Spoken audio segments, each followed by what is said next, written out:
We will be starting shortly. Just going to give people a couple of minutes to dial in.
So hello everyone and welcome.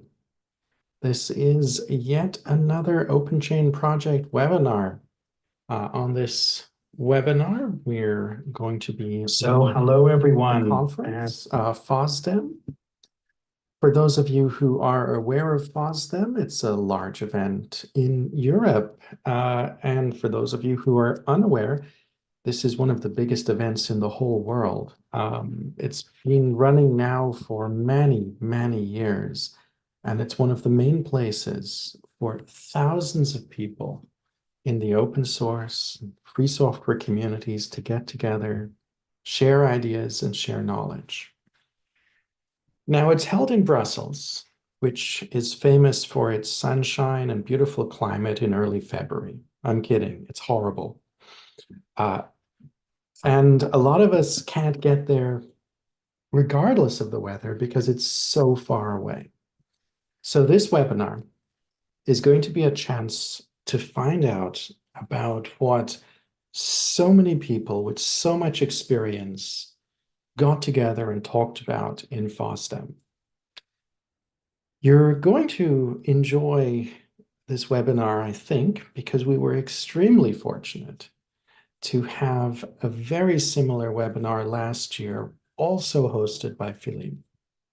For your perspective, Philippe has been involved in this field through all the different phases. When it was a young field of rebellion, when it started to become a huge part of the market, and now where open source is the market.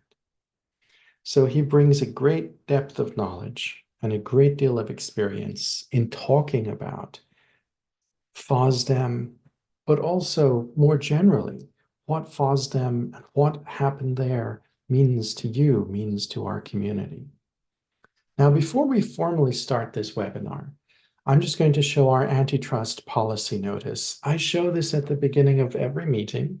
You can find the full antitrust policy on the Linux Foundation website. And if you're from a member company, you can ask questions of our counsel, Andy Updegrove. With that formality out of the way, I'll briefly introduce our speaker. On one side, he's a busy businessman, a company called Nextbee, which is one of the very well-known companies providing services around managing open source matters like compliance and security. But he's also a very significant open source maintainer.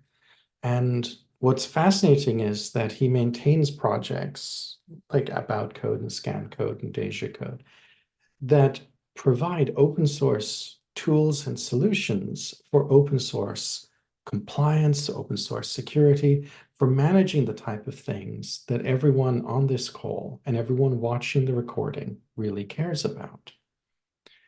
I don't want to give too many spoilers about FOSDEM, but I'll add one in that he's been running an adjacent event covering matters like compliance that brings together those of us who are brave enough to go to Brussels in early February.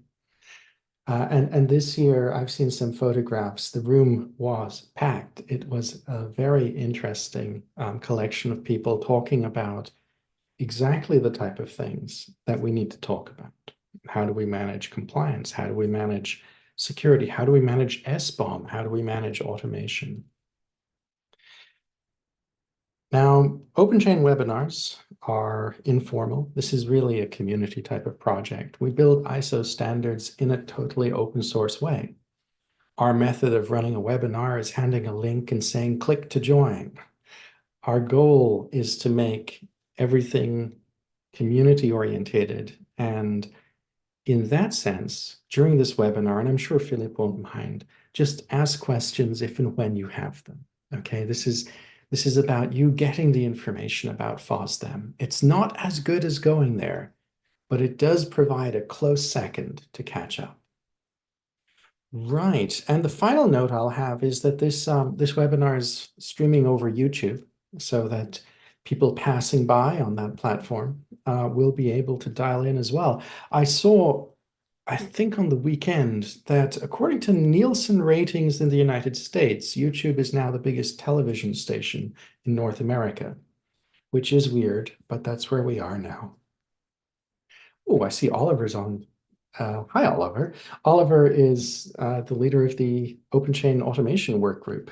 So he's been at the center of this type of thing just as long as Philip has. So it's good to have you on the line as well. And I see in our audience many, many interesting people from our community in Europe, in China, in Japan, and beyond. Welcome, one and all. Okay, enough from me. Over to you, Philippe. Please tell us what happened, why it matters, and what we should do next. Yes, thank you. I'm blushing for your introduction. Let me share my screen. And again, I'd like to restate what Chen just said. Please feel free to interrupt me at any time. And prepared a slide deck, slideshow. There we go. You should be able to see the shared screen at the moment. It's perfect. Right now. Good. All right. So I'll present a FOSDEM recap for 2024. Very brief additional word about me. I like to think I'm on a mission to help reuse more free and open source software. And I like to do that with free and open source software itself and open data. And I cannot stress how important is it to have open data together with open source code. And I maintain a few tools like ScanCode, which is well known, and also standards like package URL. Just quick highlight there, everything I do and we do at NextB and about code is free and open source code and data. And again, I'm restating that one more time, but I think it's important. And the way we support ourselves is through grants and services that either support directly or indirectly the work we do on open source tools. So trying to get a way to sustain the fun of developing open source code and creating data. So FOSDEM. This is a picture of the main keynote room, which is an amphitheater. As you can see, it was pretty packed. Not everyone could get into this room. You see a few empty seats, but basically you have, at the entrance of each room, you have a set of volunteer gatekeepers, which are counting how many people went to the room. So at some point of time, they can stop people to get into for security reasons. And more often than not, there were many cases where you couldn't get into the room at all. You had to wait for someone to get out before you could get in. And so that just gives you a bit of an idea of the ambience and the energy that you have in this event. If you've not been there, irrespective of the weather, which is lovely, this year, for instance, it didn't snow, so it was wonderful. Try to go there next year. It's unique in the world. It's entirely volunteer-led. And there's no registration. You just walk in, basically. And which is kind of surprising in the world of many of these events, for which you need first to register, second to pay a fee, and so on and so on. I think there was roughly, last year they counted about 8,000 folks. This year, my hunch, based on having been there forever, for over 10 years now, is that there were about probably 10,000 people. It was as big or bigger than I ever saw this event. And it's on a university campus. So we're moving from room to room, and you're going from one building to the other building, and on the way you meet someone, and you eventually never reach the place you intended to go, which is okay, because in some case, as I said, the room is full packed and you cannot go in. Everything is live streamed, meaning you can not only watch the presentation live, but you can also watch it after it's recorded and live streamed at the same time. So you can review all the presentation afterwards, which is really nice. It's also a bit of an odd event, because it's the only place I know where you would have folks working on stage doing a keynote in front of 2,000 people with a bottle of beer in hand. It may not be super politically correct, but that's the way it works there. You don't see drunk people, but there's a bit of a badge of honor to work around with a beer there because of Belgium and beer. So there were about 55 what's called developer room of dev rooms, which are organized by topics, and they change a bit every year. It's a group of volunteers that say, hey, I want to organize a room, and and they pick the winners there. It's not much competition, but they're trying to get things every year working in a way that makes sense for everyone. I've highlighted some of the rooms here. You can see in bold that were more interesting to me. But there's a lot of in-depth technical discussions on many topics. If you're a DNS buff, you'll get your fix there. If you're working on Nix or Mozilla, or interested in Rust or Ruby, you'll have probably the world's best experts, contributors, and maintainers and users in each of these domains there. It's really, really mind-boggling in terms of depth and breadth. Any questions so far? I actually have a small question, which is related to, this is an incredible size for a volunteer event. Yes. Yeah. Who on earth is organizing it in the background? Volunteers. So there's a long-running stream of volunteers and folks that help. There's no kind of a very clear organization. You can join the IRC channels and volunteer to help. They have a few mailing lists, but it's really a volunteer organization. I guess the only thing, the only kind of a small, darker spot that I could bring up is that the way the dev rooms are selected, if there's a process for that, it's not entirely done in the open. So that may be my the only thing where I would say, well, oops, what happened there? The only thing where we may want to have a bit more transparency if I were to there, but other than that, everything is happening in the open. So yes, it's mind-boggling. So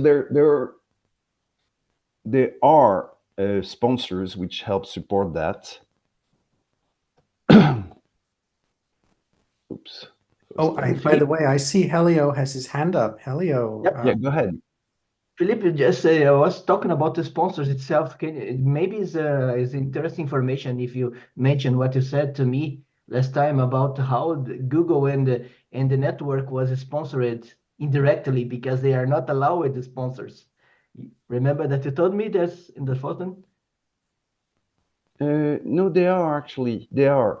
So, but the thing is, no. So for instance, you can see on my screen the event receives funding, and I think there's actually a non-profit Belgian association which is handling all that. So, but they receive funding. There's otherwise they wouldn't be able to do that. If anything, for instance, the ULB, which is the university and its campus is donating the whole place for the weekend. And there's quite a bit of infrastructure to be able to record and live stream over 2 days across 55 rooms. It's like, if you think a bit for a second, yes, that's a lot. It's mind-boggling. So I'm not sure it answers your question, Elio, but the event as a whole is funded by these folks, but the fact is that it's not a pay for play. There's no registration needed, no fee for attending. That's the whole point, and there's no specific treatment from anyone that is actually sponsoring the event. Okay, let's go back to this view slideshow. Okay, so some of the key developer room of interest, at least to me, was the legal and policy issues dev room. I've put the links, and please go there. You can watch all the presentations. And in many cases, you also have the slide decks and links. You have links to speakers and their homepage and all that. So that's pretty useful. I'm still not done to reviewing all the topics I wanted to go to, because again, all of these 55 events are happening mostly in parallel. So legal and policy issue, there was a room that I really wanted to go to on Sunday, which was a new room on the European legislative landscape for open source, especially what's called the CRA, the Cyber Resiliency Act, which is something that's going to impact pretty much everyone in the world that does software. The room was so packed and busy that I could not get in. And I was at the door and there was nobody going out, but somebody was allowed to go in, but she was a member of the European Parliament and she was a speaker. So I tried to pretend after that in front of the guy that I was also a member of the Parliament, but he didn't cut it. I didn't look serious enough. And of course, the software bill of material dev room, which was on Sunday, as well as committee. One thing of note there was no room specifically dedicated to security. The closest to that was the SBOM dev room. Yet, what you could see is that there were a lot of specific presentation and talks and discussions, workshops, panels around security, but they were essentially diffused in all the dev room. And I think it's actually a good thing, because security shouldn't be confined to one place, and it's really a concern for everyone. Some of the specifically discussion that were of interest to me.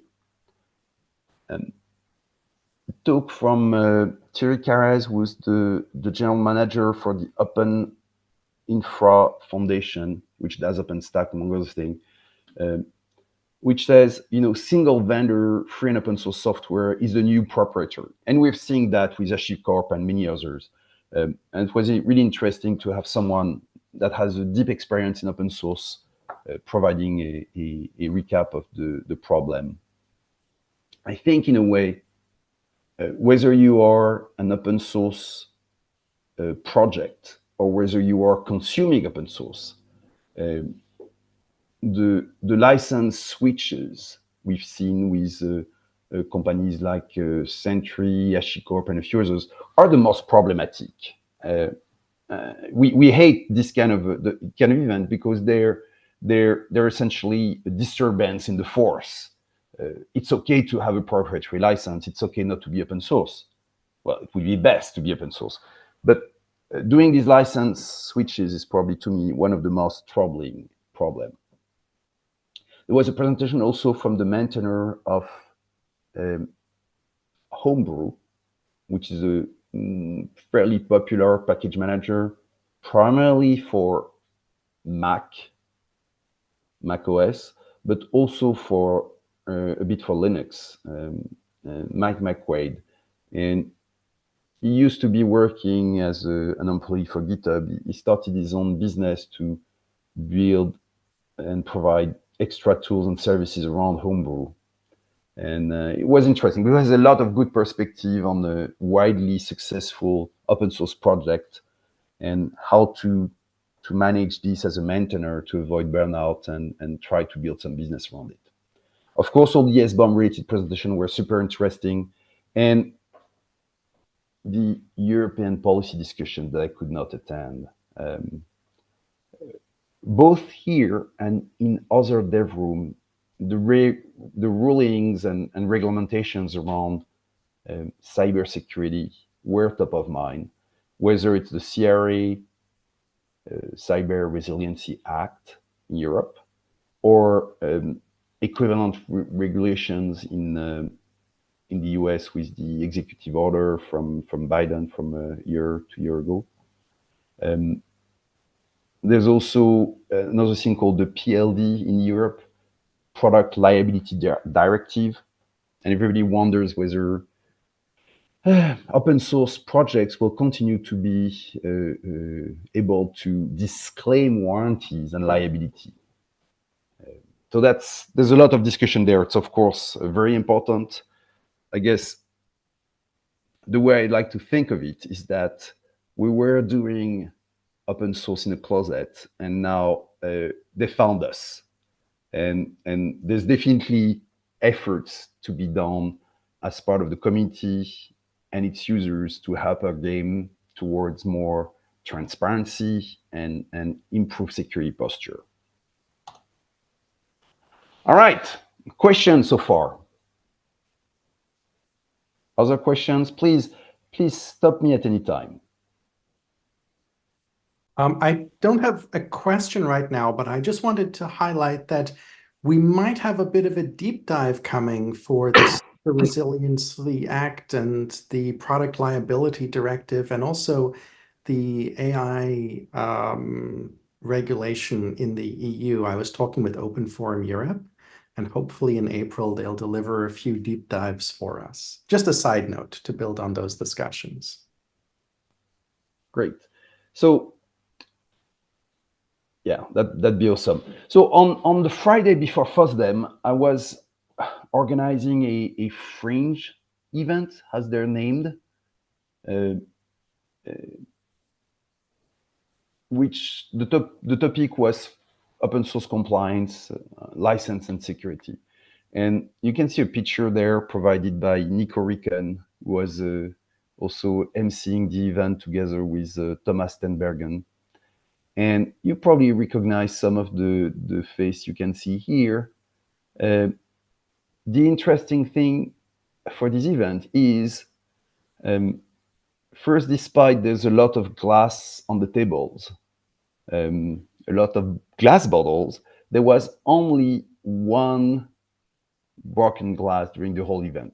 It's it's noticeable because the day before there was an event for Chaos in the same place, and they had broken a lot of glass. The other thing you see is there's a lot of post-it on the walls. You see a few computers, but basically this was a paper-based event. No slides, no streaming. That was by design. And I think it worked out well. It needs to be honed and refined in terms of organization, but the whole idea was to say, in the morning, we would talk about projects presenting their plans and discuss opportunities for collaboration. And in the afternoon, have users that share their requirements, concern, and else. And lots of debates, questions, interruptions. The fact that there was no slides, no demonstration was a bit of a refresher where, well, today online, we wouldn't be able to do that. So it was strictly something you can do in person. We have scores of transcribed notes from all these post-its and pictures. They all be posted online in shared GitHub org. There were about 75 people that showed up, a bit more. Some of them showed up only in the morning or in the afternoon. But that was really nice to have so many folks. And to give you an idea of who was represented here at a high level, we had folks from all these companies and projects, plus also, I'd say as special guests, folks from NLNet Foundation that presented their program to fund open source project together with the Sovereign Tech Fund. Oops, there's a typo there. German Sovereign Tech Fund, which also provides funding for open source projects. And we also had the Alan Friedman from the United States CISA, who is the godfather of S-bombs and VEX, and very active in the space, and honored us from his presence. We were also blessed to have wonderful sponsors, including SPDX, CycloneDX, Ocelot, and all these great companies. So really thank you for that. If you work in these companies, that was awesome. Wouldn't have been able to have a decent room like this one, short of having your support. Last year, we had a room originally sized for about 35 to 40 people, and there were over 60 people that showed up. The room was packed. It was like literally people were sitting on the ground. So this year we were able to, everybody had a chair. That was a big improvement. It was also thanks to the sponsor, a free event, and we intend to keep it this way with voluntary contributions. I have a question. Sure. Just so I can plan ahead for next year. How much is needed to help sponsor it? Because I'd like to try and maybe reserve some OpenChain budget for 2025. So between the location, the rental of the room, very simple catering. We were a bit running low on coffee this year, but simple catering plus minimal supplies. The budget is about 5,000-ish euros, roughly 5,000, maybe 6,000. So anything that can help there is really useful. I've had Nextbee fill in the gaps to make sure we could meet all the commitments. Of course. Well, I'm going to talk with my board at our next meeting in March about trying to have some allocation of budget for next year. Yeah, that would be really awesome. Again, we want to make sure we have a decent place, and it's, when I say decent, we don't want to get into a luxury place. We had to, for instance, negotiate with the hotel saying, we don't want wine or beer for lunch. We don't want a three-course meal. We just want a sandwich, a fruit, and a drink, soft drink. That's it. But so again, it's by design frugal, but the intent is to make sure we can stay for the full day in a room and focus on the collaboration. By the way, When we had, go ahead. oh, sorry, Philip. We just had a great question in from Fukuchi-san at Sony. He's just saying that the talk on single vendor FOSS is the new proprietary is interesting. He's wondering who presented it and how did the audience respond. So a pretty hot topic here in Japan and elsewhere. Yeah. So the talk was from Thierry Carrez. Oops, it's 2R. There you go. Thierry Carrez is the general manager of the Open Infra Foundation. Open Infra Foundation is the foundation that deal with OpenStack. So I don't know, yeah, OpenStack. And that's this guy. There was a lot of energy there. It doesn't have yet, no, it has, yes. You can see online the whole presentation and slides. So there were, yeah, it was really well received, very interesting. I think really the difficulty there, from my point of view, is how do you fund and sustain open source projects? And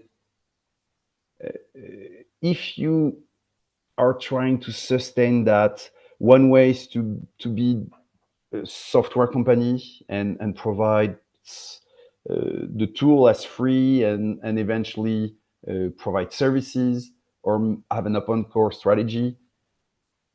To me, the problem is that when that happens, that's great, except that the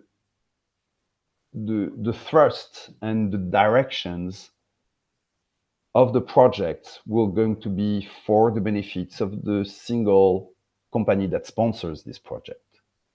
And if it's a small startup, it's going to be for the shareholders and VCs. Eventually, the community will not be the main beneficiary, and that's what you need to understand there. I think that's really important.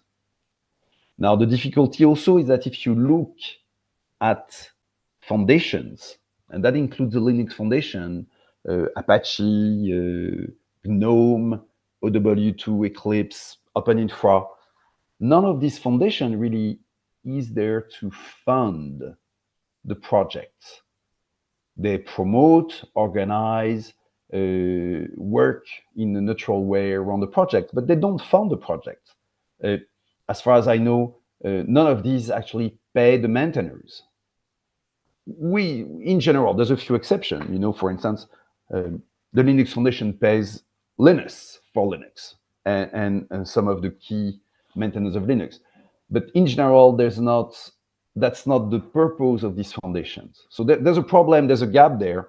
And I think you could say, well, single vendors are the problem. Yes, they are, but they're also one of the way to enable and create open source projects and fund the development of open source projects.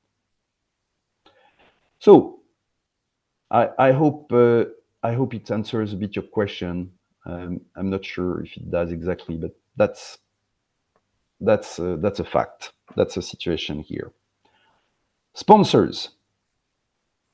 So some of the key insights that came from my discussions there and this event before and during FOSDEM is that in our space, meaning compliance tooling and compliance processes and workflow, there's an awful lot of confusion. We, as professionals in the space, are confused about the tools, capabilities, and features, what they do, how they overlap, how they compare with commercial tools, and I guess that just came out as part of the discussion. People are confused. It's not clear also what are the workflows, and on a specific workflow, which tool contributes to which part of a compliance workflow. There is no tool that does everything. I wish mine would do that, but that's not the case. There is no single tool that does everything. So we need to assemble patchworks of tools, and it's not clear which one works best. And so there's a lot of work that's likely needed to improve overall the comprehension and understanding we have around these tools.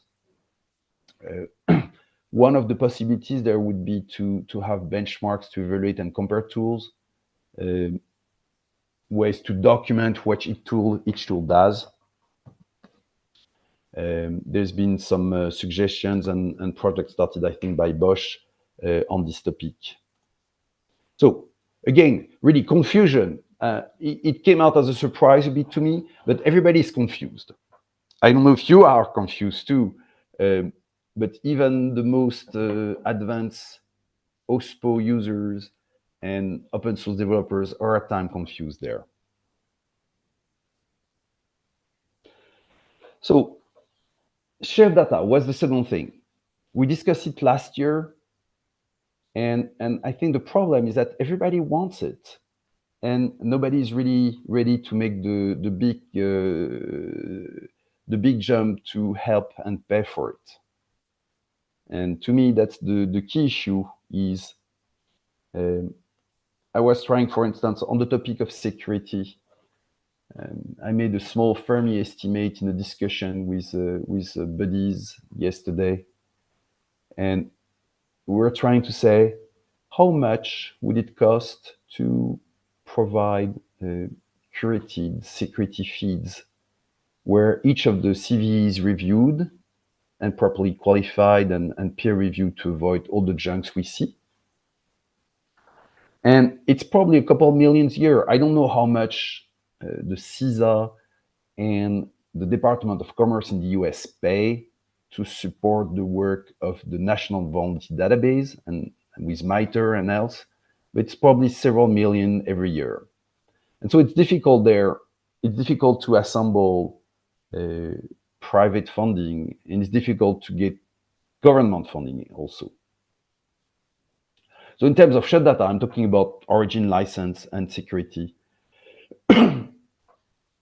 And again, it's a repeat. So, but the question is, what have we done really in a year as a community or as individual project? I tried to do some. There's project like Ocelot, which is doing its share too. But we want things and we don't do things. So we need to, at some point of time, put our acts where our mouth is. Another thing that came out more on the tool side is that we need to find ways to store curations across tools. When I'm talking about curations, I'm talking about potentially three things.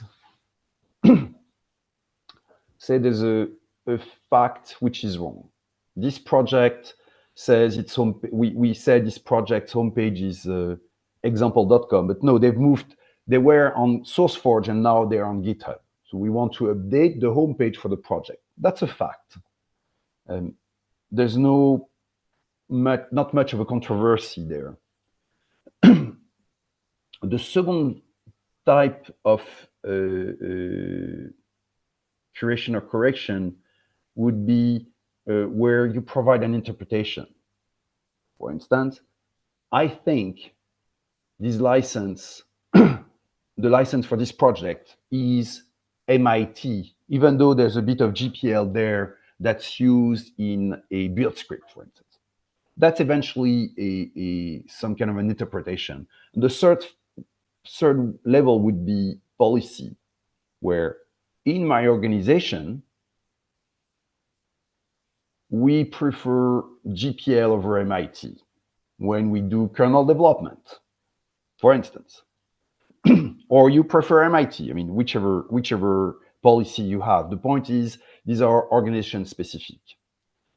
What I'm talking here about shared data is a way to eventually store this information in the same format or the same overall structure And mostly also focusing on the facts.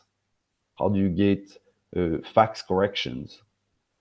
How we help putting that upstream is also part of the problem. It's not an SBOM. It's more about being able to store information that go into an SBOM inside the code base. You could think of it as a missing package manifest for package that don't have one, or a correction of the package manifest information when you have one that's incorrect at a high level. It was a clear, we had a meeting with some folks from the Free Software Foundation Reuse project, Flake, and me representing About Code. We'll come back to that, but eventually there's a need to create a simple shared format that can be reused by different tools. Question there, by the way. Yes, we have a question from Ninjoji-san, and it was as follows. Were there any discussions about benchmarking the quality of SCAs and SBOMs at FOSDEM 2024? So that's software compliance analysis for those who aren't familiar with the acronym. So were there any discussions about benchmarking the quality of SCAs and SBOMs at FOSDEM?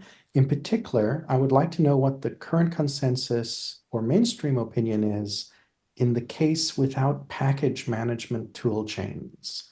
So without package management tool chains such as C, C++. Yeah. So yes, there was a big discussion on the topic. I didn't bring that as an insight, but more as a call to action. So we'll look at that in a second. But generally speaking, yes, there's a problem, which is when you have packages which are not on main package repositories and registries. And the practical example is everything you put in an embedded device. And whenever you do C, C++ development, these packages are not there.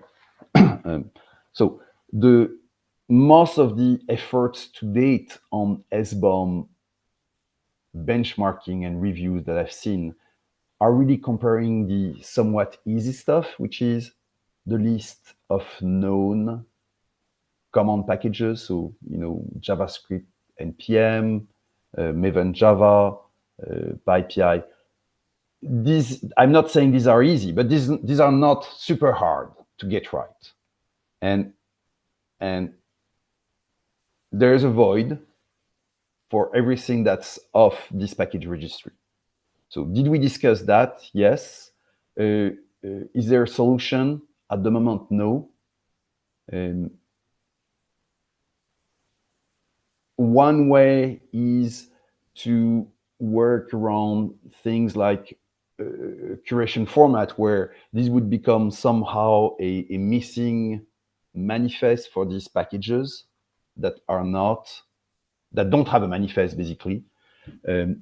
I know, for instance, so I created package URL, and it's a recurring theme of concern. So is how do we reference a package that doesn't have a package repository and an ecosystem behind it? So I'm just raising questions. I don't have the solution. I think in the end, the solution there is to evolve a convention, probably around using Perl as an identifier, maybe useful for generic identifiers. And the only way you can really do something that works for these in terms of recognizing the package is either you put something which is explicit.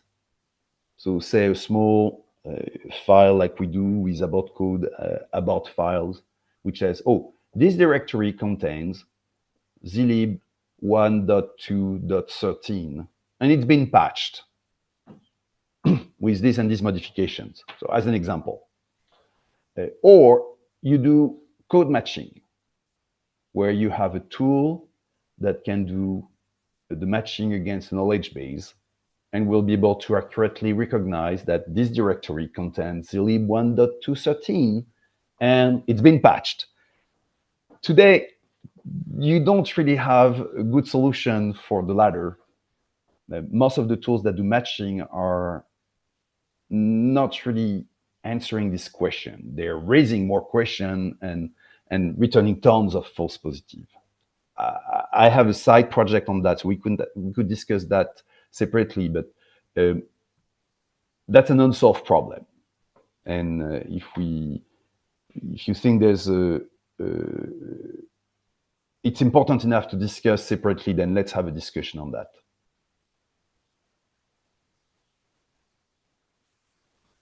Okay, next one, and I'm going to be a bit provocative here, but there was a lot of confusion also about the fact we have two overlapping competing standards for SBOM. Everybody hates that, and I'm sure if you're a user, you hate that. If you're a developer, you hate that, because you have two standards to implement both reading and writing. My insight is that in the end, both of these will be there for the long run.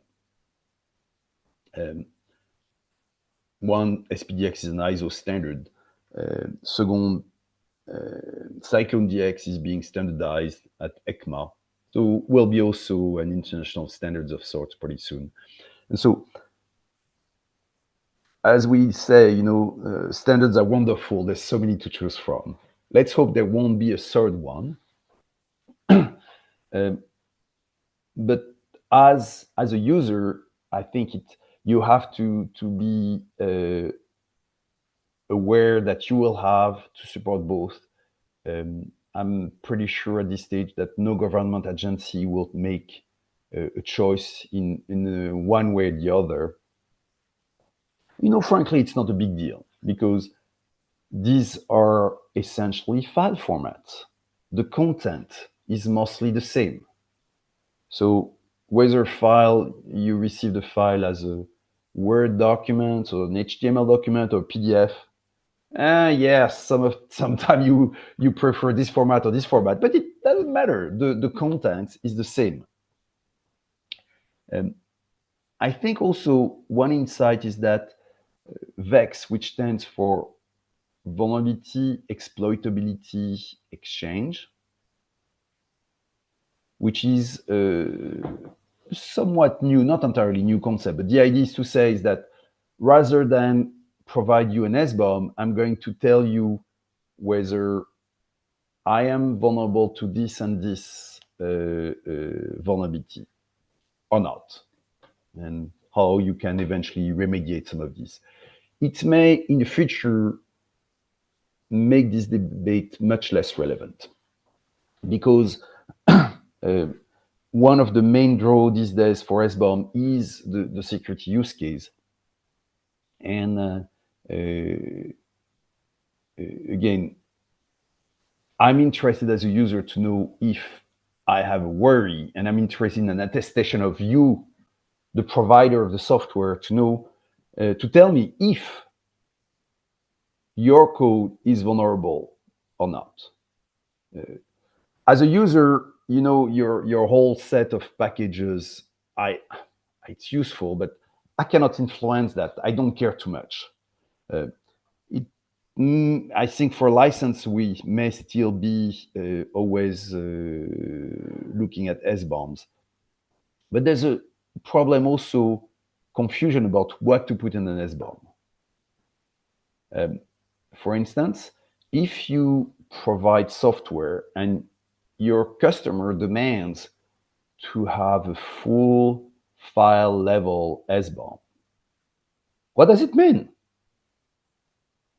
If you have a product with 1 million files, are you sending an SBOM which lists 1 million files and all the information about security and license about these 1 million files? I don't think so. I don't think I would want to do that. If I were a proprietary company, I wouldn't want to share the listing of my directories and files, because that's eventually leaking trade secrets. And of course, you shouldn't do proprietary code, so that shouldn't be an issue, but let's be practical. And and so sharing very large detail on the development environment may not be neither desirable nor practical, not usable. What do you do with that on the receiving end? There's really not much you can do except look at it, import it in a tool that supports that, maybe like Deja Code, but you look at it and you cry, basically. So there's a lot of discussion about the types of SBOM, but I think from a very practical point of view, the thing that really matters is what is running, what is deployed, what is shipped, what is distributed. The rest is, I think, much less interest. And for all the minutiae you can have about different types of SBOM, in the end, before we can just provide decent and create decent inventories of the code we use, we should probably try to focus on, you know, the important stuff that matters first, the code you run. Okay, questions?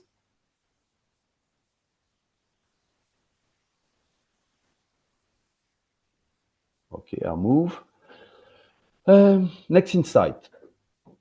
That was true last year, it's still true this year. The folks that deal with security and license are not the same. As a tool developer, I build tools and data for both. But what's very clear to me now more than ever is that the processes are, in most cases, for large teams, supported by different organizations, different groups.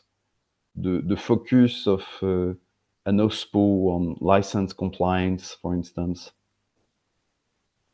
typically is centered around a package or packages and files. The focus of the vulnerability management is centered around a security issue. And so they look at the same data, but from two different angles. The core skill is to determine where the code comes from. And the users are different at this stage. But I see more and more convergence, and especially in smaller organizations, the overall management of open source compliance and security ends up being falling on the same individual or individuals. Very often it's going to be a bit of individual. So eventually I see more and more convergence in the future, and I think that's important. If you're focusing more on the license side, you should keep a clear eye because you have unique skills, competencies, capabilities in terms of process and tools that are essential to managing vulnerabilities. Questions? I saw we had a comment from Anthony, just that there's various quality metric for SBOMs, and he has some insights in the SBOM room. His view is that they should be more than minimal elements, which is an interesting comment. I'm just going to flag something here which might provoke conversation. But in Japan, there was the creation of SPDX Lite by the OpenChain Japan community, and then contributed to SPDX. It's part of 2.2, and it'll be a profile in 3.0. And in that case, it really was whittled down to the minimum because many of the smaller suppliers in Japan have limited capacity to provide data. It's like onboarding them into the concept. Here's how you can start putting this in the Excel sheets, and we'll pull it out with our automation. But at the same time, Anthony, it's a very interesting and valid point that minimal elements are, of course, only useful to cross a certain bar, right? Yeah. Yeah, so we could have a separate discussion on this topic. So yes, maybe there should be more to the minimal elements, for instance, promoted by the US NTIA than we have today. Yet at the same time, these are probably too much in many cases. For instance, it's not easy to provide an information like who is the supplier or vendor of an open source package. You know, it's a project. There's no such thing as a supplier. So there's already elements that would be difficult in some case to provide just to meet these minimal requirements. And I really like SPDX slide for that, which is to say we have ways to promote minimalism and ways to limit the burden on the providers of the code to the things that matters and which are the essence. I created as a tongue-in-cheek a small project that I call Kissbaum. And again, it's not super serious. It's more as a joke, which is to say, what could be the absolute minimal S-bomb? And that would be something which would just have a list of package URLs. And I'm making an argument around that, explaining, yeah, maybe it's enough. And I think we'll have to evolve. On the one hand, like Anthony, you mentioned, on the one hand, probably a bit more depth, so it's more useful, but at the same time, probably a bit less depth, so it's practical and usable by a larger number of folks. Okay, call to action. So you can see the room we were in, and you can see, by the way, all the post-it left and right. We have all the pictures of that. So call to action, you know, everybody wants data. I'm throwing out an idea to say, how can we find a way to found an open and shared knowledge base? We hate redoing scans and code analysis over and over again. There's efforts to provide curated data like OSADL, historically similar efforts at clearly defined, which have been focused mostly on the curation. And but how can we create and build a decentralized database of scans, contributed fixes, corrections, where the data is there? I may agree or not to your curation, but I'd like to have that not replacing the standard, just being there side by side as an opinion. So this idea would be to say, could there be a way where we can fund this effort with some what I call enlightened managed data service, where users, companies can purchase a data feed where we provide curated origin, license, and security information for all the package you use, based on lightweight scan using some of our all wonderful tools we have. And then the data is eventually shared back to everyone in the open. So like that, maybe we can have the best of both worlds, where you serve your own business interests, and at the same time, everything is shared back with the rest of the community. So that's one thing. Please reach out if you think you want to make that a reality. I have tons of package scans and data available, ready to share. Again, the problem is how you found and sustain that on a longer term basis. If you could think it's something that could be done on the OpenChain, that would be awesome. So, by the way, we have a ton of questions in on the side. Go ahead. One is Augustin asking, what is the first thing that OSPOs focused on license compliance should do to contribute to vulnerability management?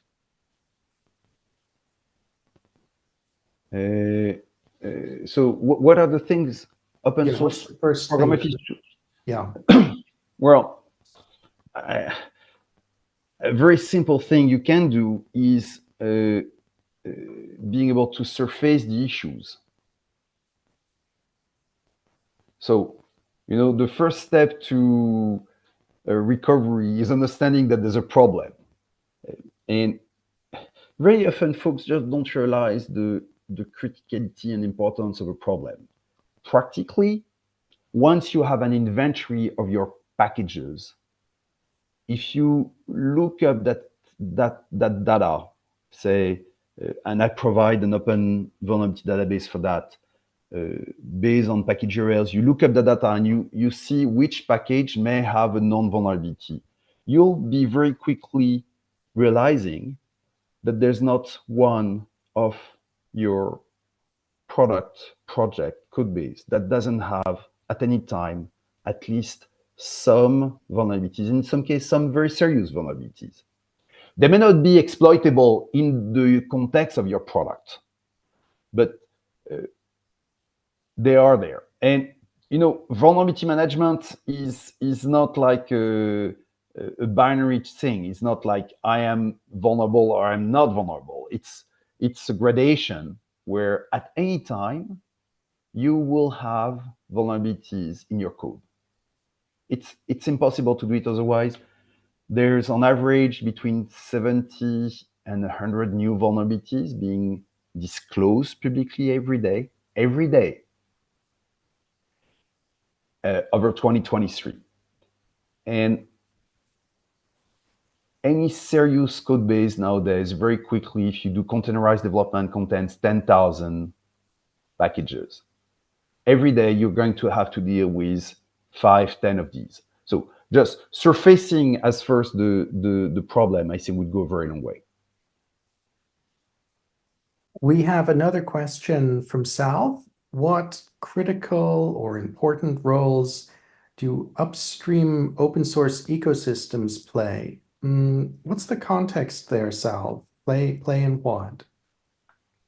While I'm waiting for that, we've got an interesting one from Jean-Baptiste. Decentralized database of package scans, etc. Wouldn't that be OSV? No. OSV is an aggregator.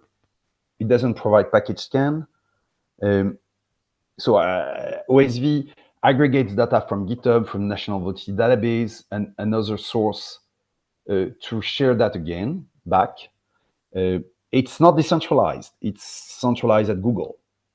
So in that sense, it's not exactly the vision there. And I love OSV, by the way. They reuse some of the code we've written for vulnerable code and scan code. So I love them, but it's not the vision here. OSV is a centralized database of package vulnerabilities, which is under the control of one organization. So that's not the vision I have at all. Salve just sent in a clarification. So what critical or important role do upstream open source ecosystems play in the availability of metadata and quality? And I did hashtag use SBOM upstream. Yeah, so SBOM is a format. So SBOM is not a solution to metadata quality. It's just a way to reduce the churn when we're writing tools to parse all the manifests and understand which package is present or not. I think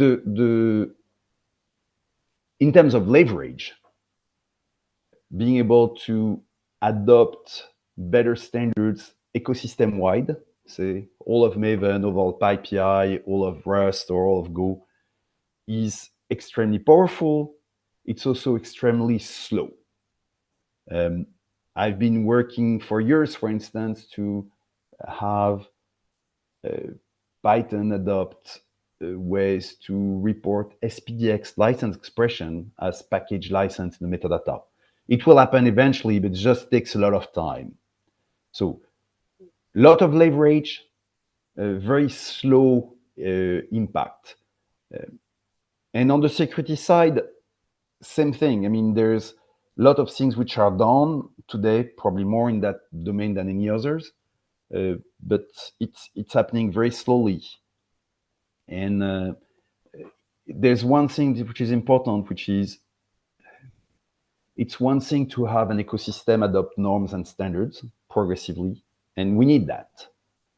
But the other thing is, as Mike Quaid likes to say in his presentation on the Homebrew, he says, I'm not your supplier as an open source developer.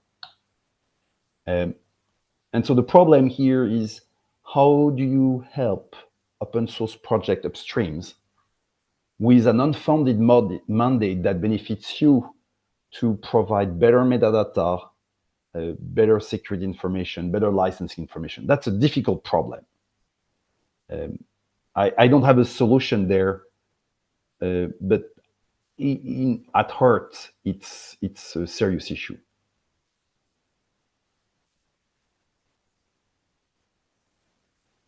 Okay, I'm just going I'll share the slides so we'll have them, but there's one more thing here, a couple more things in terms of call to action. So first one, shared knowledge base. Second one is try to find ways to reduce the confusion about which tool does what. And there's been work done originally in the OpenChain tooling landscape. I think we need something like that, but probably a bit more that would be contributed by each of the maintainers of the tools. And that may be in a neutral ground, so it's not only OpenChain, but we can have other organizations beyond the Linux Foundation joining too. And that specifically highlights which features of each of the tool